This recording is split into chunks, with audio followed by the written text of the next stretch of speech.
tanto que compartir algo que has hecho a lo largo de tu vida y, pues, por supuesto, en años recientes mucho más. Pero hay algo que se nos hace muy difícil en general en el día a día a casi todas las personas y es fluir para no sufrir. El título de uno de tus libros. Sí, ¿Cómo sí. se hace eso, Ismael?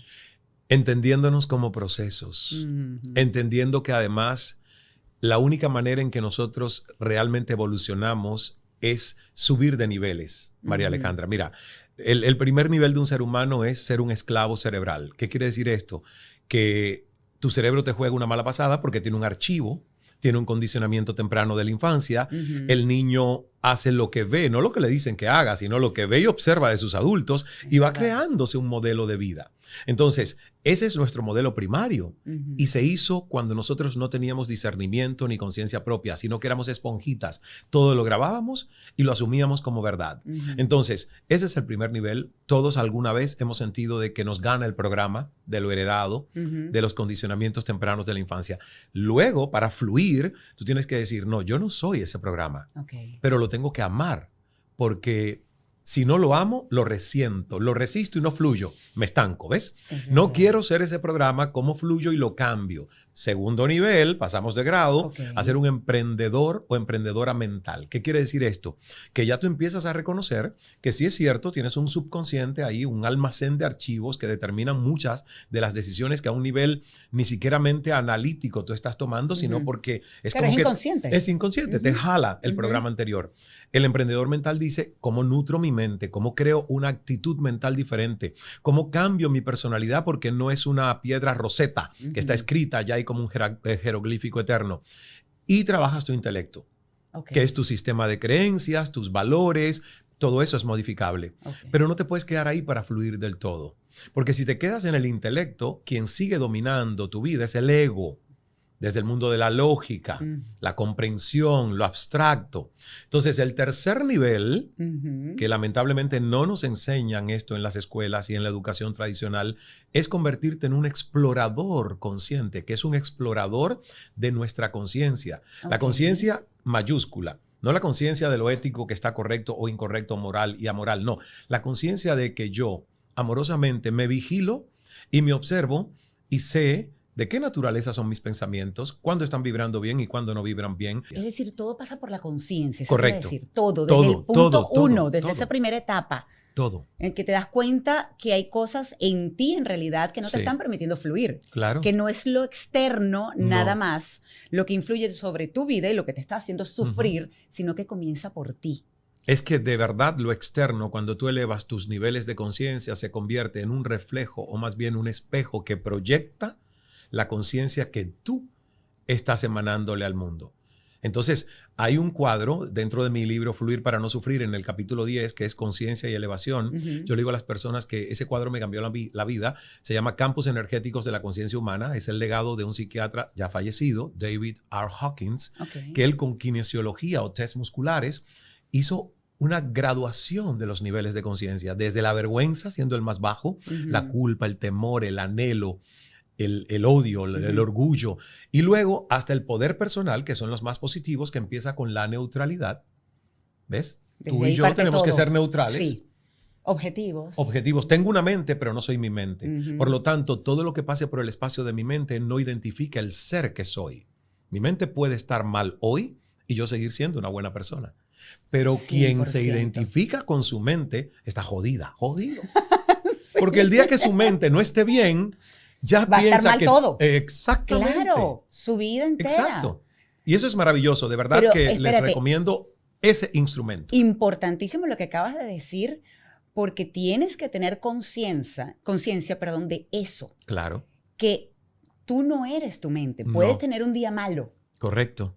Pero no necesariamente tu vida entera va a seguir así. Exacto. ¿Y quién obliga a que haya cambios entonces en ese caso? Uno.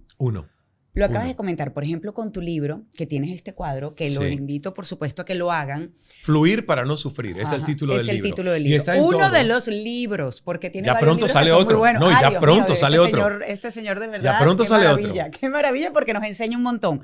Pero ahí está, Fluir para no sufrir es el Prométeme libro. que cuando salga el otro me vuelves a invitar, por favor. Pero, por supuesto, para promover ese libro, que ya después nos vas a decir de qué se va a tratar ese libro, que seguramente va a ayudar a un gentío. Pero fíjate una cosa, está tu libro y Sí. así como, pues, mucha más información, y yo hablo siempre, lo hablo en mi conferencia, que hay 3 tipos de personas. Está el que aprende por información, el que dice, es verdad, déjame, escucho, concientizo, comienzo a buscar información que me pueda ayudar, herramientas que me puedan ayudar para estar mejor. Está el segundo tipo de persona que aprende por lección, lamentablemente por los golpes de la vida, por los cambios. Y llega un momento donde dices, como me pasó a mí. Y dije, ya va, ¿será que yo tengo que cambiar algo? ¿Puedo ser mejor de lo que soy ahora, lo que he sido hasta ahora? Y comencé ese proceso para trabajar en mí. Pero está un tercer grupo, Ismael, que es el que no aprende.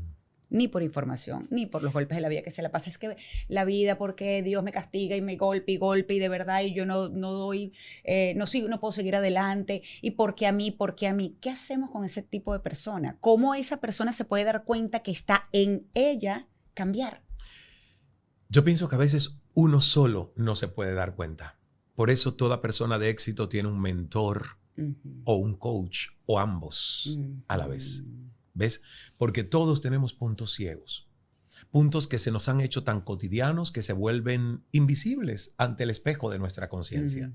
Por ejemplo, yo he tenido personas a mi lado que son los que me han hecho ver que yo tengo que ser más flexible. De hecho, todo lo que hemos montado del modelo del líder bambú surgió porque cuando yo empezaba Cal Enterprises con Bruno me decía, oye, fluye, sé más flexible como el bambú, veo que estás cerrado a las ideas Título de otro ajenas. libro, por cierto. Claro. Ajá, exacto. Por eso digo, ¿viste? Pero tiene sentido, fluye, que está rígido como un bambú, Necesité ¿verdad? que alguien... Perdón, necesitas la flexibilidad. Necesité que alguien me contrastara lo que yo no era capaz de ver.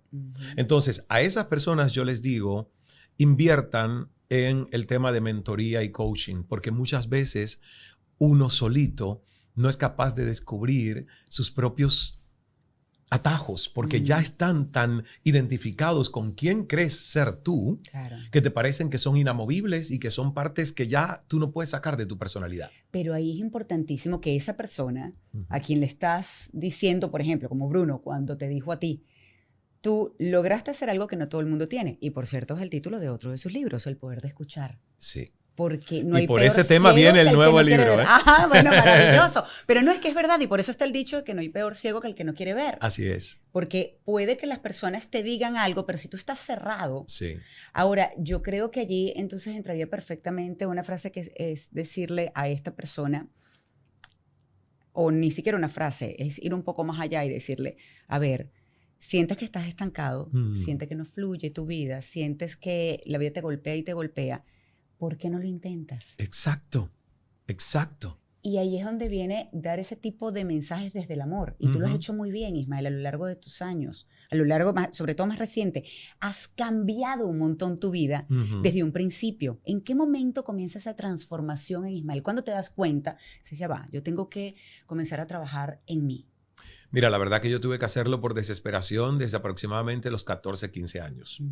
Porque a mí me tocó, como conté por primera vez, que era un secreto que yo no contaba por la vergüenza que mi familia me inoculó de no hablar del tema de esquizofrenia de mi padre, de enfermedades mentales, del suicidio del abuelito, suicidio que yo tenía 13 años de mi tía. Todo eso era un secretismo en mi familia porque vivían o viven algunos todavía en un estado profundo de vergüenza. Creen que hay humillación en esa historia familiar y la humillación crea eliminación, te autoaíslas. Y cuando te autoaíslas tienes dos opciones. Mueres lentamente por enfermedad autodegenerativa. Y solo. O te suicidas. Porque la experiencia de la eliminación, cuando uno siente vergüenza y humillación, es esa. Entonces es muy fuerte, es muy, muy fuerte. Yo a los 14, 15 años que me toca ir a un hospital psiquiátrico y ver a mi padre salir del cuarto donde le dieron electroshocks, yo me quedé y digo, pero Dios mío, yo que soy un adolescente que no sé ni para dónde va el rumbo de mi vida, que tenía ya muchos temas de autoestima frágil, yo tenía delirios de persecución, yo veía a dos personas hablando, pensaba que estaban hablando mal de mí. Tenía pesadillas, me levantaba con sobresalto. Mi madre me había llevado al psiquiatra, tenía tratamiento con un antidepresivo. Dios Imagínate, mío. 14 años, que Todo por eso cierto, hoy es la edad promedio de la depresión en el mundo. Es terrible. Los 14 sí, años y ha medio. reducido justamente, Bajado. ha bajado, exacto, mejor dicho, perdón. Ha aumentado la depresión y la ansiedad Sí. y ha bajado Correcto. el rango de edad en De donde edades, comienza. 14 años como promedio. Dios. Entonces, ese primer momento a mis 14, 15 años fue decisivo porque fue decretar, Dios, ayúdame, sálvame. Yo no puedo ver el espejo de mi papá sufriendo, Ujú. en este caso inconsciente, en esos minutos después del electroshock que yo le hablaba y no me respondía, pero sí salían lágrimas de sus ojos. Y yo tuve que decir, por desesperación, yo no puedo crecer y parecerme a él. Fíjate lo que un hijo menos puede imaginar decretar. Claro, Porque tú normalmente quieres ser como tu papá. padre, Sí. como tu madre. De hecho, yo quería honrar a mi padre y estudiar ingeniería química, porque mi papá fue, antes de inhabilitarse con la esquizofrenia, un brillante ingeniero químico azucarero. Y yo iba a los centrales azucareros con él y todo. Y yo hasta casi estudio química para honrar a mi padre. Luego me di cuenta, no, lo estás haciendo en una falsa lealtad de honrar Ujú. a tu padre, y no es tu vocación es comunicar. Y ahí, gracias a Dios, tuve, con solo 16 años, la valentía de decir, estudio historia del arte, no química para honrar a mi papá. Me honro yo. Claro. Me gusta la química, pero en realidad no es mi primera pasión. Pero tuviste la inteligencia emocional en Sí. ese momento de decir, ¿qué quiero hacer yo? Exacto. Por eso te digo, son cosas que yo miro hacia atrás y yo digo, mira, no era tan analfabeto emocional. Ujú. O sea, sí era analfabeto, que es otro de los libros que escribí, Ajá, que se llama correcto. El analfabeto emocional, y fue por mí, porque yo descubrí que por muchos años cultivé el intelecto, era muy inteligente académicamente, notas máximas en todo, pero emocionalmente era un fosforito, era inflamable, no tenía control y gerencia Ok. sobre mi autogestión emocional. Entonces estaba a merced de las opiniones de otros.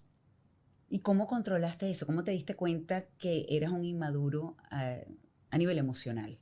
Cuando yo reaccionaba por todo, ¿ves? Uno se da cuenta cuando es fácil que el otro te saque la piedra, te Ujú. quite la paz, que tú estés de momento bien y venga cualquiera y te lance un tweet, como nos sucedía a Ajá. nosotros estando en un CNN, medio como CNN, claro. que tú tenías que estar expuesto a recibir 1000 elogios y 50 críticas Ujú. o agravios ofensivos. Ujú. Entonces yo me daba cuenta de que yo no tenía control emocional, que cualquiera podría escribir algo que yo podría tomar tan a pecho que me quitara paz. Entonces, cuando eso ocurre con frecuencia, usted se da cuenta que usted no es dueño o dueña de sus emociones, que alguien más tiene el control de tu estabilidad, de tu paz. Y es algo que tú estás permitiendo. Correcto. Esa es la peor parte. Es que, mira, yo asumo Sí. en este momento, Mariale, que yo soy 100% responsable de lo que provoco, co-creo y permito en mi vida. Ujú. Ya yo no tiro excusas hacia afuera. Todo tiene que llegar y yo soy partícipe. It takes two to tango. Ujú. Entonces, si discuto con alguien, si hay un conflicto con alguien, yo digo, ¿cuál es mi responsabilidad aquí? Ujú. ¿Cuál es mi parte aquí? ¿Y qué puedo yo aportar a una posible solución? Exactamente.